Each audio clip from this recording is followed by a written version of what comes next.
أهلا، السلام عليكم ورحمة الله وبركاته. ازيكم يا حبايب قلبي، عاملين ايه؟ يا رب تكونوا بألف خير وأفضل حال يا رب. النهارده جايلكم فيديو جديد وروتين جديد.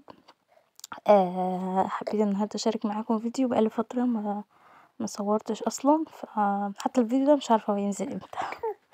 هنا الطماطم طبعا سعرها في السوق رخيص جدا، اللي بقى في ناس كمان بتفرز كميات جامدة يجيب ويلحق ان هو يفرز. انا هنا الطماطم ما بعملش حاجه، بغسلها وبنضفها كويس وبحطها في حله الضغط او حطيتها في حله الضغط عشان تاخدها يعني، بس ما قفلتهاش، فاهمين قصدي؟ وبسيبها خالص لحد ما تتهري، وبعد كده بعملها في الاخر خالص تشوفوا بعملها بالهاند بلندر. انا بقى جبت شويه حاجات حبيت ان انا يعني اوريها لكم. جبت بقى عيش كريب وفرمت حته لحمه كده صغيره، عملتها برجر. و ده صوت مراد ومش هينفع احذف الصوت. ففرمتها كده وعملتها برجر، وقلت اعمل بيها يعني كريب، يعني حاجه تقضي الغرض وتسد يعني اكل. فالموبايل على فكره انا بسجل الموبايل معلق. جبت بقى نايتي بقى وحاجات، ومعمول العبد حلو جدا. العبد معمول ابو عوف حلو جدا جدا جدا، والنايت اللي انا وريتهولكم ده للاطفال حلو برضو قوي. وشويه حاجات كده لمراد وسليم. وهنا عملت الكريب، بس كان طالع طري مش عارفه ليه، كنت حاطه فيه جبنه موتزاريلا على فكره. لان الفيديو جري، لان انا مراد عامه اديته جنبي. هنا ضربت الطماطم زي ما انتوا شايفين، قسمتها على كاس كده. الكاس اللي هي المحكمه دي طلعت كبيره، فانا مش هطلع الكميه دي عشان يعني اعمل بيها اكله كتير علينا يعني. فاستخدمت الاكياس التانية اللي هي بتاع السندوتشات، وحلوه جدا وانا مجربه فيها التفرزه، فحلوه قوي. في ناس، انا الاول كنت ممكن احط سكر، ممكن تحطي سكر عادي، بس انا احطه وانا بعمل الاكل مفيش مشكله عشان الحموضه بتاع الطماطم. كنت في ناس بتقولك بحط زيت مش عارفه ايه، انا ما بحطش اي حاجه، والطماطم بتطلع زي الفل وتبقى متصلصله جاهزه. يعني انت اول ما بتحطيها اصلا كنت تحطي عليها التوابل وتنزلي فيها بقى المكرونه، الحاجات اللي زي كده بجد خطيره. انا بقى جيت الانتريه، قلت هروقه لان كان في كام حاجه كده مش مترتبه. كل ده بالليل يعني الترتيب ده بالليل، بعد ما بيكون بقى استاذ مراد اللي بيعد نام. الفيديو كله ده عياط. فيكون نام وسليم برضو يكون نام، لان ما بعرفش بصراحه خالص دلوقتي اعمل اي حاجه. يعني بحاول على قد ما اقدر اللي هو الاكل الحاجات دي اعملها وهم صاحيين، بس بجد بيبقى صعب لان مراد طبعا صغير، والفتره دي بتحسوه بيبقى اللي هو عايز يشبط في رجلك وانت ماشيه، هو عايزك تشيليه دايما. هنا مسحت اللي هي بتاع الفازة دي والمبخرة، هي حلوة بس شايفين بدأت تقشر كده او حاجة زي كده يعني. هي كلها يعني عامة الباقيين المبخرة والفازة ما جرالهمش اي حاجة، هي الصينية اللي بيتحط عليهم هي اللي عملت علامات زي كده. فمسحهم كويس، ومسحت بقى الترابيزة لان عندي الشباك لو حتى فيه فتحة صغننة خالص بتدخل تراب جامد يعني، مش تراب عادي. حتى هتلاقوا هنا الفرق بين الترابيزة من على الحروف والترابيزة تحت المفرش. فقلت امسحها كده بويبس، بيسهل بصراحة يعني، حلو جدا. هوريلكم دلوقتي كمان في حاجة برضو بصراحة يعني بينضف، خاصة الأماكن اللي هي بتكون ضيقة اوي دي، فجميل اوي بصراحة. فهنا خلصته. انا اسفه والله على الصوت، بس هو مش ساكت. انا فعلا لو ما سجلتش عليه مش هعرف اسجل عليه تاني بامانه يعني. انا ما ربنا يهدي ولادنا جميعا يا رب. هنا شايفين السوايا اللي هي بتاع الحيطان دي تكون فيها تراب كده لازق، ده مش بيطلع لا بالمساحه ولا ما بعرفش بصراحه. فاجيب ويبس كده وببتدي انضفه، والحمد لله بينضف يعني. وكنست الحافظه ومسحت حوالينها يعني الاماكن اللي فيها سيراميك دي مسحتها. وهنا اخيرا خلصت اخر ارضيه في المطبخ. انا كنت باخدها زي بقول لكم واحده واحده. الارضيه اللي هي دي اللي هي تحت الحوض نضفتها بصراحة رشيت زي مزيل دهون كده ان في زي حاجات كده كانت لازقة وبقت يعني زي ما انتم شايفين كده بتلمع حلوة جدا. وهنا بقى البوتاجاز في كده منظف كده جبته جديد فرشيته على البوتاجاز على طول. هو بصراحة حلو مش وحش، حلو جدا. وكمان ينفع هو مكتوب عليه انه هينفع كمان لللبس، لو عندك لبس فيه بقع معينة او كده ينفع ليه.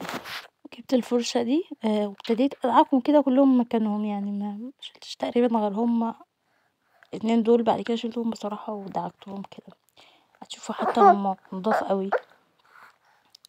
فجبت الفرشة ونضفتها كده، اللمعة بتاعت الاستانلس حلوة مش مطفية قوي، فالحمد لله يعني ما اذيش الاستانلس.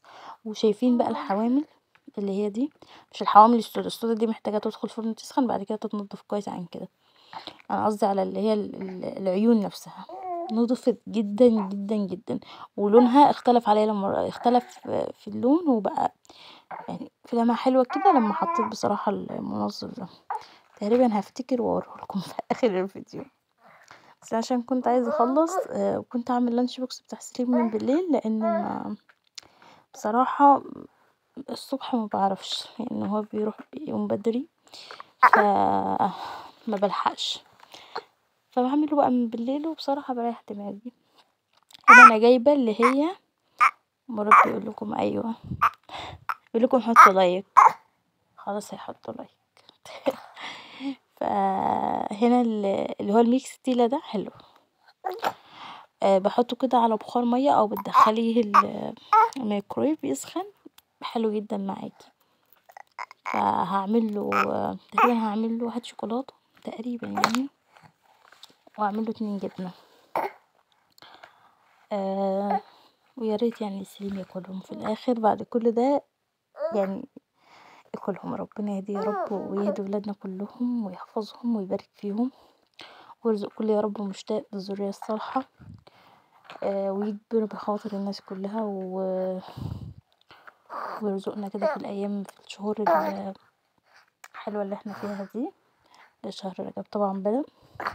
كل سنه وانتم طيبين يا رب كده يجعلها شهور خير علينا ويرزق كل واحد يا رب بالامنيه اللي هو يتمناها، و يعني يشفي مرضانا ومرضى المسلمين جميعا ويرحم امواتنا واموات المسلمين جميعا، ما يوريش اي حد اي حاجه وحشه في حد عزيز عليه، ويكفينا شر غفلات الزمن وفواجع الأقدار، لأنه حابة بشوف حاجات غريبة جدا. الحمد لله يا رب كده يديم علينا ستره ويديم علينا الصحة. قول اللهم آمين. المهم زي ما بقول لكم انا هعمل له كده، واتمنى انا هعمل هنا واحد ليا تقريبا كده بكافئ نفسي، فهنا هعمله له من بالليل لان انا بصراحه بالنهار والله ببقى قايمة أصلا مش شايفة قدامي، لأن مراد بينام مؤخر وسليم نفسه ما بينامش بدري أصلا فبيغلبنا في الصحيان. وكمان برضو بيبقى صعب بصراحة، فبعمله من بالليل وبريح دماغي، يعني مش بيجرالهم حاجة لأن الجو كمان شتا. لو الجو صيف طبعا ممكن حاجة تبوظ مش عارفة كده، الشوكولاتة والحاجات دي ما بتتأذيش، بس برضو يعني لو في الصيف وكده فممكن، انما شتا عادي. فعملته له كده وخلصت الحمد لله. هنا كنت خلاص لان انا عملت حاجات كتير كمان ما صورتهاش، زي بقول لكم نضفت الارضيه اللي هي تحت الحوض، وقبلها كنت منضفه الارضيات اللي هي تحت التلاجة والديفريزر والحاجات دي. ده اسمه المنظف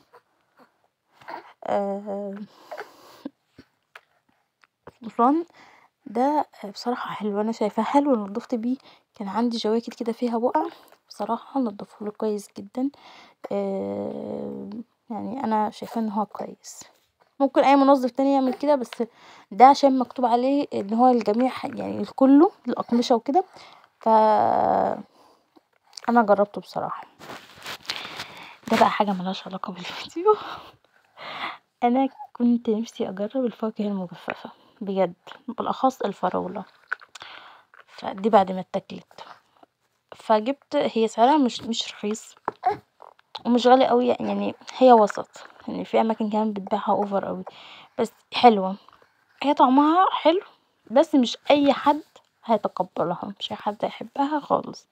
انا عندي اختي وجوزي دقوها وما عجبتهمش خالص، فمش اي حد هيحبها اصلا يعني. انا بصراحه حبيتها، مش عارفه ازاي بس انا حبيتها، كان عشان الفلوس اللي دفعتها فيها، بس والله بجد انا حبيتها. يعني انا العلبه خلاص خلصت، انا زعلانه انها خلصت، بس مش هعرف، هي مش من الحاجات اللي ينفع تجيبيها على طول لان هي برضو مش رخيصه، بس انا عشان كنت فعلا نفسي اجربها.